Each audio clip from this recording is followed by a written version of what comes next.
Hello friends, welcome to Pappa's kitchen.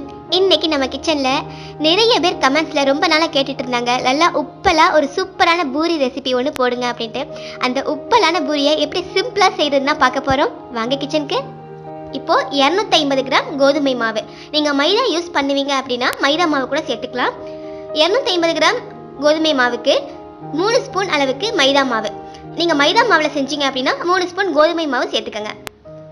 3 spoon ரவை போடுறதுனால பூரி ரொம்ப நேரத்துக்கு அப்படியே உப்புலாவே இருக்கும். தேவையான அளவு உப்பு சேர்த்துடலாம். நீங்கள் பிரியப்பட்டால் கொஞ்சமாக பேக்கிங் சோடா ஆட் பண்ணிக்கோங்க. இது ஆப்ஷனல் தான், கண்டிப்பாக கிடையாது. சேர்த்துட்டு நல்லா கலந்து விட்டுருங்க. நாம் சப்பாத்திக்கு மாதிரி இதில் சுகரோ ஆயிலோ சேர்க்கக்கூடாது. கண்டிப்பாக பூரி மாவு பிசையும் போது ஆயில் நீங்கள் சேர்க்கவே கூடாது. கொஞ்சம் கொஞ்சமாக தண்ணீர் ஊற்றி பிசைஞ்சு விட்டுடலாம். தண்ணீர் ரொம்ப ஊற்றிட வேணாம், கொஞ்சம் கொஞ்சமாக சேர்த்து மிக்ஸ் பண்ணி பிசைஞ்சு விட்டுருங்க. சப்பாத்தி மாவை விட ரொம்பவே சாஃப்டாக இருக்கிற மாதிரி பார்த்துக்கோங்க. நீங்கள் கை வச்சிங்க அப்படின்னா ரொம்ப சாஃப்டாக பூ மாதிரி அமுங்கணும். அந்த அளவுக்கு நல்லா சாஃப்டாக வந்த பிறகு அப்படியே வச்சுட்டு ஒரு 30 நிமிஷம் அப்படியே வச்சிடலாம். 30 நிமிஷத்தில் உங்களுக்கு ஊறி நல்லா மாவு ரொம்ப சாஃப்டாக வந்துடும். 30 நிமிஷத்துக்கு பிறகு குட்டி குட்டி பால் எடுத்து நீங்கள் சப்பாத்தி கட்டையில் தேய்க்க ஆரம்பிச்சிடலாம்.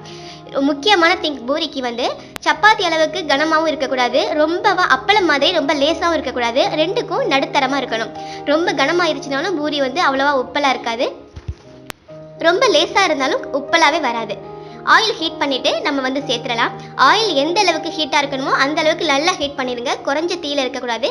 ஆயில் நல்லா ஹீட்டாக இருந்தால் மட்டும்தான் உங்களுக்கு பூரி உப்பலாக வரும். அதே மாதிரியே எல்லா உருண்டைகளையும் போட்டு எடுத்துடலாம்.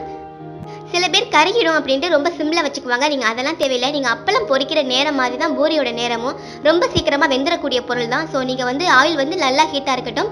சில நேரங்களில் அளவுக்கு அதிகமான கொதிநிலை போயிடுச்சு அப்படின்னா மட்டும் கொஞ்சம் நேரத்தில் குறைவான தீரை வச்சுட்டு மறுபடியும் ஹை ஃப்ளேமில் வச்சுக்கோங்க. பூரி உப்புலா வரணும்னா மாவு பிசையும் போது நம்ம ஆயில் சேர்க்கக்கூடாது. முழுக்க தண்ணீர் மட்டும் தான் சேர்த்து பிசையணும்.